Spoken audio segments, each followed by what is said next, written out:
Merci de prendre ce rendez-vous avec nous. Mesdames et messieurs, bonjour et bienvenue. C'est votre émission Ça se discute sur Dabarou TV. Je reçois aujourd'hui pour vous une très jolie demoiselle, Kifaya Tourasouma. Bonjour. Bonjour. Alors, ici j'ai monsieur Karimou Abdourazak. Bonjour. Bonjour madame.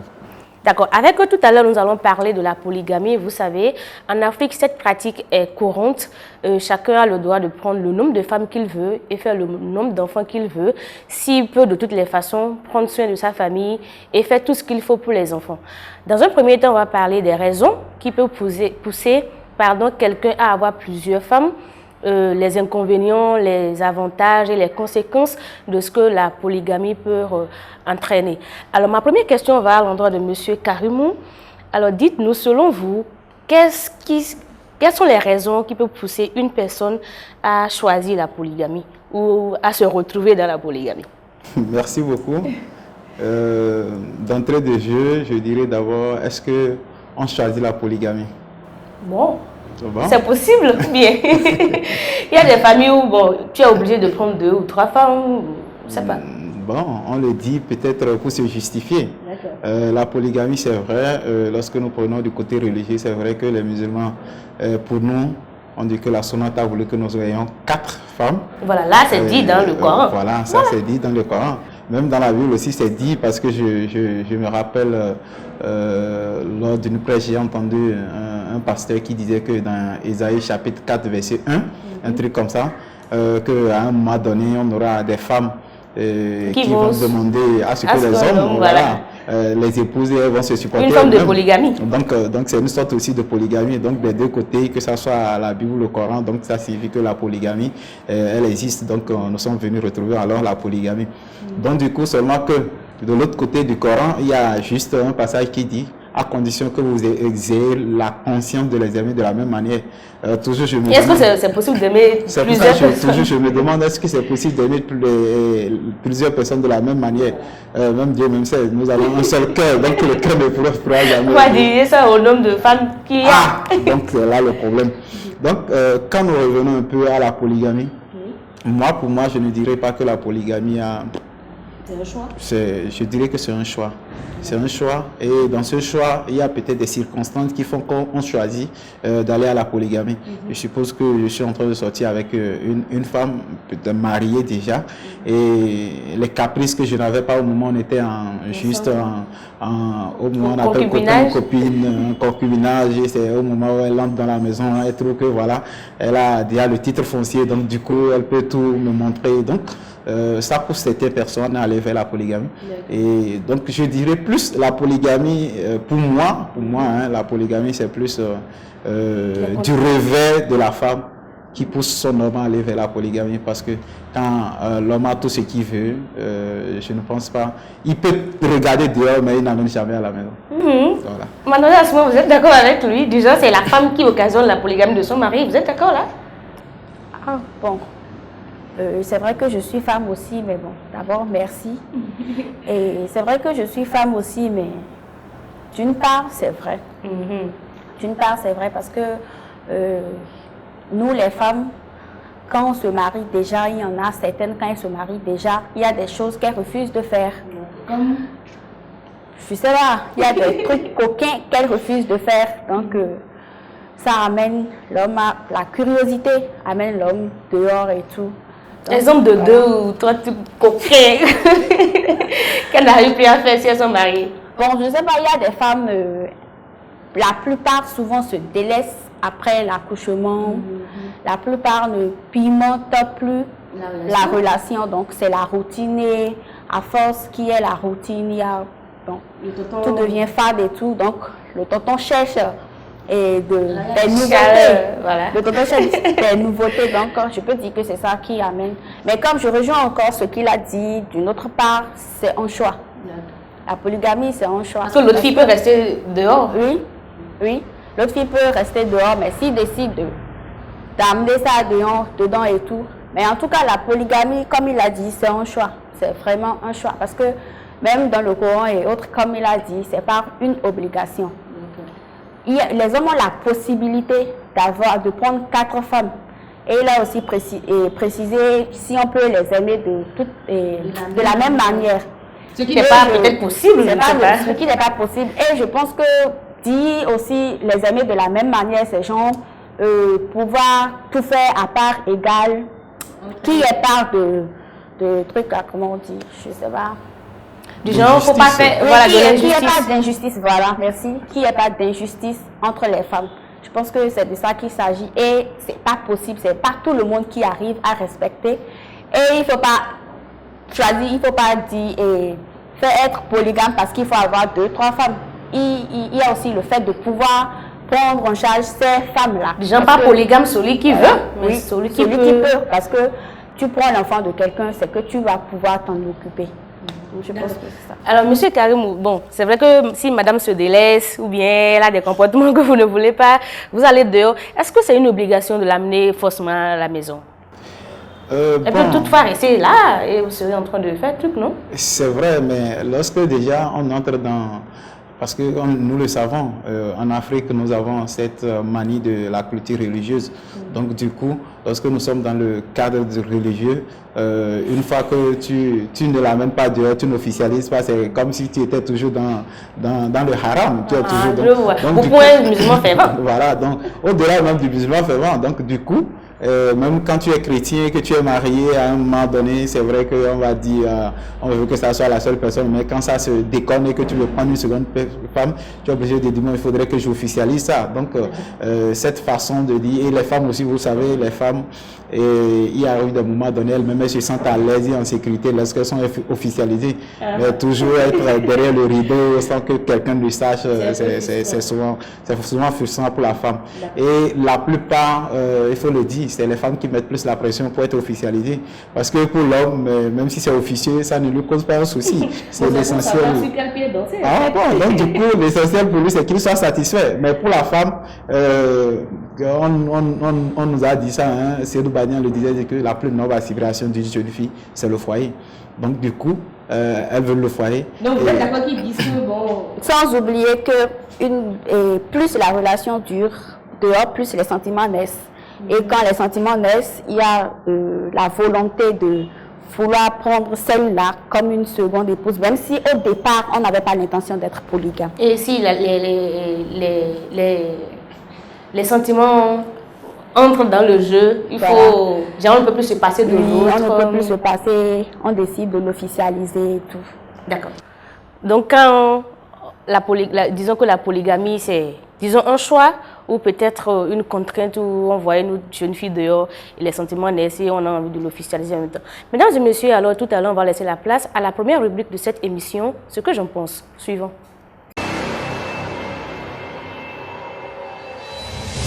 Quand tu es un polygame, dans ta vie, il y a des opportunités qui s'ouvrent. Il y a plusieurs voies qui s'ouvrent en toi. Là où il y avait les obstacles pour la réussite dans ta vie, les voies sont ouvertes pour toi. Tu as l'avantage d'avoir beaucoup d'enfants qui vont t'aider. Les femmes vont t'aider aussi. Quand elles sont nombreuses, elles vont t'aider dans tes activités. Les inconvénients, moi je prends les inconvénients, c'est souvent au niveau des femmes. C'est de la manière dont tu as traité les femmes. C'est là il y a des conséquences très très négatives.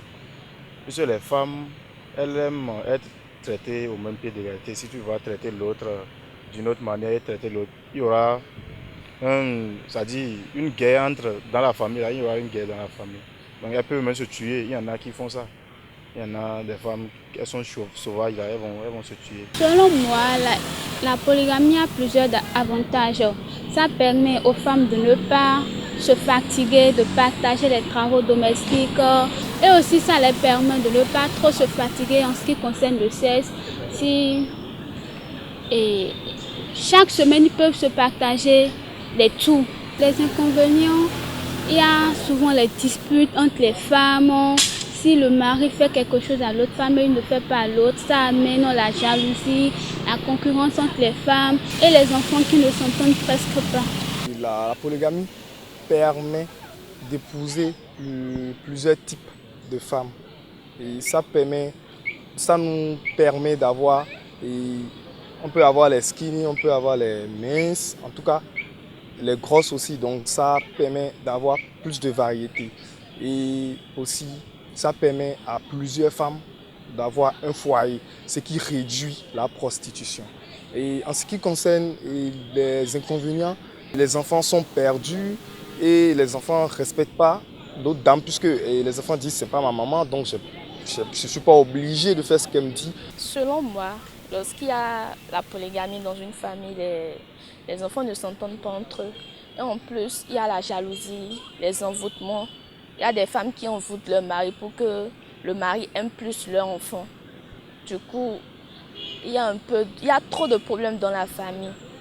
Et comme inconvénient et comme avantage, je dirais que bon, lorsque un mari a deux femmes, la femme connaît sa place. Elle essaie même si elle avait des mauvais comportements, elle essaie d'être polie avec le mari parce qu'elle sait qu'il y a une co-épouse là. Et bon, mis à part ça, l'homme a de la liberté. Il peut dormir où il veut. Les avantages de la polygamie, tu es à l'aise d'aller chez qui tu veux. Voici celle-là refuse aujourd'hui. Tu peux en même temps la remplacer sur le champ. Donc, tu es bien quoi à la maison. Donc, et si tu as beaucoup de femmes, tu es libre de passer de l'une à l'autre. Et en plus, il y a aussi la concurrence. Vous voyez nos gens, quand celle-là dit qu'elle ne peut pas aujourd'hui, bon, je suis libre d'aller chez l'autre. Parlant d'inconvénients, il n'y a pas la paix dans le foyer. Vous faites les femmes, les discussions, c'est souvent trop. En plus de ça, toi-même, en tant qu'homme, là, tu es toujours embourré dans la tête. Ça fait que ça t'anéantit dans tes travaux aussi.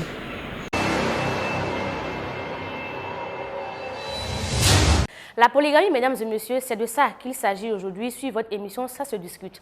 Tout à l'heure, on va passer aux avantages parce que toute chose a ses avantages et ses inconvénients. Bon, on va passer tout à l'heure donc aux avantages de la polygamie. Monsieur Karimou, dites-nous, selon vous, quels sont les avantages de cette pratique-là?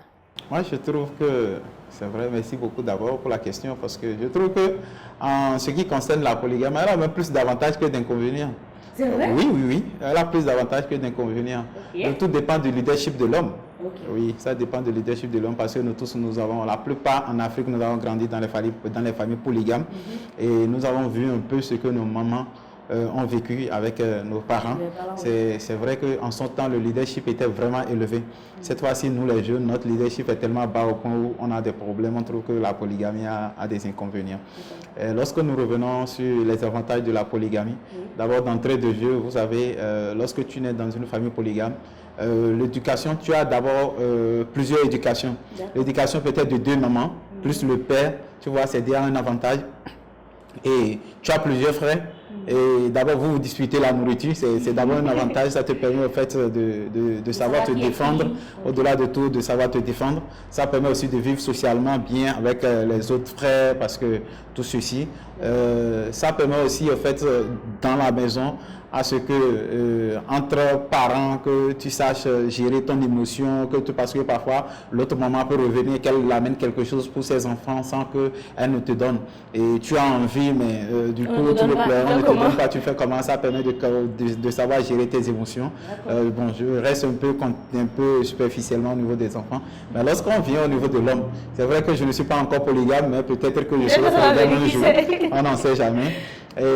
D'abord, lorsqu'il s'agit de l'homme, quand tu as ta première femme qui est enceinte, d'abord avec maintenant notre monde de maintenant où quand la femme est enceinte, elle est toujours fatiguée, elle ne peut plus faire ci, elle ne peut plus faire ça. Et l'homme qui est habitué une fois marié ne fait plus, il y a certaines choses qui se dit bon voilà, c'est un acquis, la femme qui doit faire. C'est vrai que donc, du coup, tu te dis que c'est un acquis parce que je suis marié, il y a des petits trucs que tu faisais quand tu étais seul, que tu délaisses parce que ta femme est là. Voilà que tu t'es habitué à ça, elle est tombée grosse. Et tu ne peux plus le faire, tu es obligé de revenir encore dedans, tu trouves que non, voilà. Donc quand il y a deux femmes, tu vois déjà, l'autre est disponible, l'autre est disponible. Et il peut arriver aussi que l'autre soit avec les produits chinois une nuit. Tu peux te retrouver de l'autre côté aussi, donc du coup... les avantages qui intéressent les hommes mariés, c'est ça. Oui, donc... Et tu peux venir, l'autre peut être malade, du coup l'autre peut préparer, l'autre peut être en voyage, l'autre peut garder les enfants, l'autre peut être... et surtout quand il y a des travaux aussi, c'est vrai que les femmes disent non. Avec les avantages que vous citez là, vous êtes sûr que vous n'allez pas passer là-bas? Bon, je ne sais pas d'abord. Parce que je vois qu'il y a beaucoup d'avantages là. Je l'ai dit, au fait, je le dis, je le répète, la polygamie dépend toujours de la première femme. Oui, la polygamie dépend toujours de la première femme. Si la première femme est correcte, au-delà de tout, elle satisfait bien l'homme, l'homme se sent à l'aise, l'homme a la paix du cœur, il peut avoir ça dehors, mais ça ne s'officialise jamais. Donc, pour moi, il y a assez d'avantages que d'inconvénients. D'accord. Mademoiselle Assoumon, dites-nous selon vous, quels sont les avantages de la polygamie? Les avantages de la polygamie, je vais rejoindre un peu ce qu'il a dit. Du côté de la femme, ça te permet d'être libre quand tu as une seconde personne et le travail, tout est partagé. Tu n'as pas la charge à toi seul, ça te permet d'avoir ton espace à toi parce que le mari ne va pas chaque fois te coller et tout. Et bon, concernant les avantages qu'il a cités, il a parlé d'une vie en société, savoir vivre en société, plusieurs éducations et tout.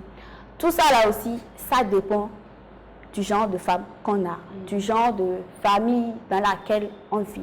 Il y a des familles où les frères, les demi-frères ne veulent même pas se voir, ne veulent même pas se sentir. Donc tout ça, ça dépend de, comme il a dit, le leadership de l'homme et aussi du cœur des femmes, parce que la femme, c'est le cœur. Si les femmes ont de bon cœur et tout, ça peut aller. Sinon, bon, voilà. Je n'aime pas trop me prononcer sur ça, mais faites sortir ça. Pour moi, la polygamie, il y a plus d'inconvénients que... Parce que j'ai grandi dans une famille polygamique et de toute façon, les trucs se sont passés. Je ne souhaiterais pas que moi, mes enfants vivent dans une famille pareille, dans des atmosphères pareilles. Elle n'est pas vraiment pour la polygamie parce qu'elle trouve que... Bon, avant de continuer, très rapidement, on va passer à la deuxième rubrique, la vie du sage. On suit. Mais les avantages, de façon générale, on a facilité d'avoir plus d'enfants et on a la main-d'œuvre beaucoup plus facile pour ceux qui sont dans l'agriculture. Donc on a une main-d'œuvre facile et disponible. Ça permet aussi d'avoir tous les goûts à la maison. Avoir une femme mince, une femme grosse, une femme claire, une femme noire. Cette manière de faire aussi a beaucoup de conséquences. D'abord, il y a plus de problèmes à gérer. Parce que chaque femme a son éducation et cherche à transmettre son éducation à ses enfants. Et il y a des femmes qui peuvent chercher à monter les autres enfants contre d'autres enfants ou contre leur co-épouse ou contre leurs parents. Ça fait aussi beaucoup de dépenses. C'est une source d'énergie, beaucoup d'énergie à dépenser. Puisque vous avez plusieurs femmes, alors il faut essayer de satisfaire sexuellement toutes ces femmes. Mais il y a aussi la guerre mystique. Parce que je veux que le mari m'appartienne, alors je fais tout. Lorsque je vois que physiquement je n'ai pas la poigne, je n'ai pas la force qu'il faut, alors il faut recourir à d'autres forces pour pouvoir atteindre son objectif. Et finalement, des fois, dans cette lutte-là, c'est le mari qui perd la vie. Donc je crois qu'il y a tellement d'inconvénients, surtout avec la vie, avec la cherté de la vie aujourd'hui, il y a tellement de conséquences qu'il vaut mieux rester sur la seule femme. Et là, on sait que c'est la même éducation. Retour sur le plateau. Alors, ma question, elle est celle-ci. Bon, je vais me tourner vers mademoiselle Assoumon. Dites-nous, selon vous, quels sont les inconvénients de la polygamie? Selon moi, les inconvénients de la polygamie, c'est qu'il y a beaucoup plus de conflits entre les femmes, entre les enfants. Il y a des trucs qui se passent dans la famille qui marquent psychologiquement. Ça amène plus le manque de confiance, surtout chez les enfants que chez la femme. À travers ce qu'ils voient, les parents vivent. À travers ce qu'ils voient, à travers tout ce qui se fait, ça peut même conduire à la haine. Parce que quand le papa, par exemple, se comporte mal envers la maman et que l'enfant voit, ça peut agir psychologiquement et ça peut entraîner la haine. Je ne sais pas. Ok, disons que une femme, d'accord, qui grandit dans ce milieu-là, qui voit comment son papa traite et sa maman, est-ce que ça peut l'amener à dire, bon, je ne vais pas me marier, ou bien l'affecter du genre? Ça dépendra du genre de famille polygame. Parce qu'il y a des familles polygames où c'est vraiment cool. Hein. Il y a des familles polygames où c'est vraiment cool, comme il y en a où c'est l'enfer. Donc ça dépend de ce que la femme a vécu en fait. Et ça donne aussi, bon, peut-être ça dépend aussi de son éducation et tout. Il y a la maman qui peut lui conseiller malgré tout d'entrer dans une famille polygame et tout. Vous dites peut-être qu'on n'a pas les mêmes chances. Oui, dans la vie. Alors, monsieur excusez-moi, monsieur Karimou, les inconvénients de la polygamie selon vous? Oui, pour moi, comme je l'ai dit déjà dès l'entame, c'est qu'il y a peu d'inconvénients chez moi que d'avantages. Parce que je l'ai dit, tout dépend du leadership de l'homme. On peut avoir la plus mauvaise femme au monde. Tout dépend de l'éducation, parce que tout couple se forme, tout couple se forge lui-même. Au-delà de l'éducation que nous recevons de nos parents, il y a l'éducation que nous-mêmes, entre nous, quand on se retrouve en couple, qu'on se donne. Donc du coup, pour moi, le leadership, tous les problèmes, en réalité, les inconvénients de la polygamie reposent toujours sur l'homme. Moi, je vais le dire. Ça repose sur l'homme parce que c'est l'homme qui gère, comme on le dit. C'est vrai qu'on n'aime plus le dire avec le nouveau monde, on n'aime plus dire que c'est le chef du foyer. C'est toujours le chef de la famille. Bon, on n'aime plus le dire. Mais au-delà de tout, il faut dire que c'est l'homme le chef de la maison. Donc, du coup, tout repose sur lui. Donc, c'est lui qui doit avoir ce leadership de manager toute sa famille, de manager ces deux femmes, de pouvoir les harmoniser, de pouvoir créer cette ambiance entre eux. Lorsque déjà tu n'écris pas cette ambiance entre eux, lorsque toi, l'homme, tu constitues en réalité le gros d'étranglement de ton couple de polygame, donc ça signifie en même temps que ça cause un dommage à ton foyer. D'accord, je ne vous coupe pas, mais vous savez que vous, les hommes, vous ne restez pas tôt.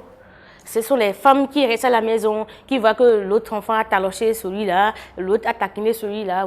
Vous n'êtes pas là pour tout voir, en fait. C'est vrai. Comment, voilà. C'est vrai, nous ne sommes pas là pour tout voir. Mais lorsque tu es un bon leader, tu n'as pas besoin même d'être là pour savoir que voilà, ça ne va pas. Le très peu de temps que tu passes avec ta famille te permet déjà de définir en réalité qu'est-ce qui va, qu'est-ce qui ne va pas. Le tout dépend du regard que tu portes, le tout dépend de l'attention que tu portes. C'est pour ça que j'ai parlé de leadership. Lorsqu'on parle de leadership en réalité, dans le couple, c'est vraiment beaucoup de paramètres. Donc du coup, au-delà de tout, tu ne restes pas.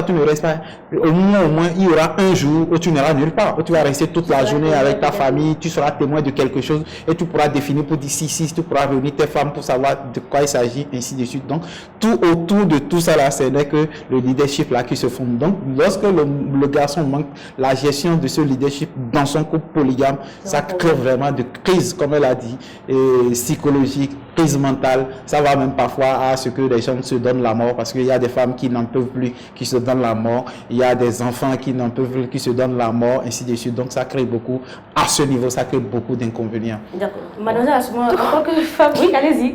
Tout ce leadership-là, ça dépend des sens de l'homme. Quand tu as tous ces sens, n'oublions pas que, entre parenthèses, nos mamans africaines ont recours à des trucs mystiques. Donc, voilà, je voulais en venir. Oui, parlez, je mets ça en parenthèse parce que il y a des fois, les mamans ont recours à des trucs mystiques qui travaillent tellement sur l'homme, qui peut voir là, il ne peut même pas parler, il ne peut même pas faire la différence entre le bien et le mal. Si c'est l'enfant de celle qui a plus de pouvoir, qui a tort, il ne voit pas ça. Le marabout est fort. C'est vrai, madame Kifaya, c'est vrai qu'on n'a pas beaucoup de temps. Parce qu'ici, on est en Afrique. Oui, il faut le dire, on est en Afrique, il y a ceci. C'est pour ça que j'ai dit, vous savez, c'est entre-temps, on nous donnait des femmes, on nous donnait d'hommes, on nous donnait des femmes. Maintenant, on ne nous donne pas. Hein. C'est nous qui trouvons, on amène nos parents, on dit c'est telle personne, je veux, c'est telle personne. On peut aussi faire le mauvais choix.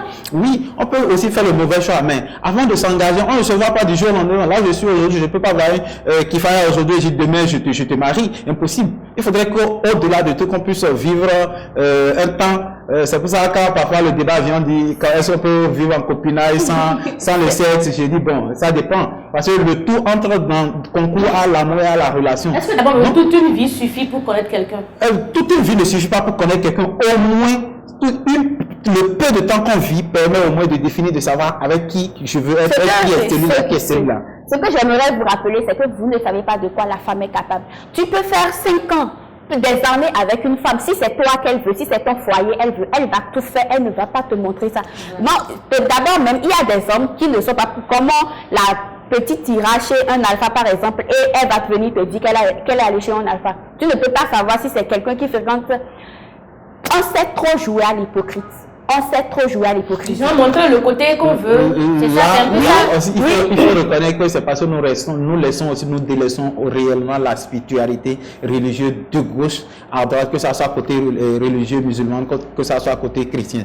Lorsque réellement au-delà de tout, tu es un croyant et que réellement tu crois et réellement tu pries, au-delà de tout, tu trouveras toujours une solution à ça. On peut aller chez n'importe qui, on peut aller chez n'importe quoi, tu vas trouver toujours une solution à ça. Voilà, parce que il ne faut pas, on nous a donné des prières de nuit que tu peux faire, même si elle va chez Marabout, là, elle va venir là, elle viendra te trouver. Toi, tu vas trouver que voilà, il y a ci, il y a ça. Vous allez chez les Marabouts, vous tuez tout, pourtant ça ne marche pas sur certaines personnes. Pourquoi? Donc du coup, il faut au-delà de tout, il y a aussi les solutions à ça. On peut trouver une solution.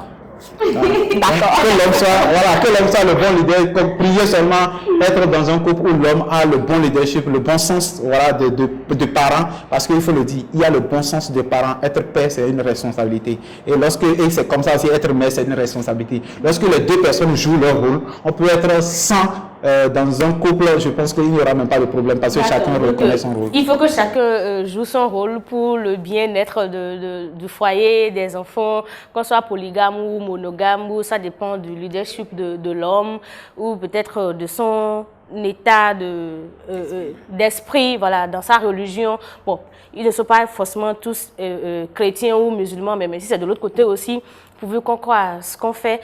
La polygamie, c'est une pratique qui est courante aujourd'hui en Afrique, et même s'il y a le côté comportement, il y a aussi le côté mystique, comme mademoiselle Assoumana l'a dit.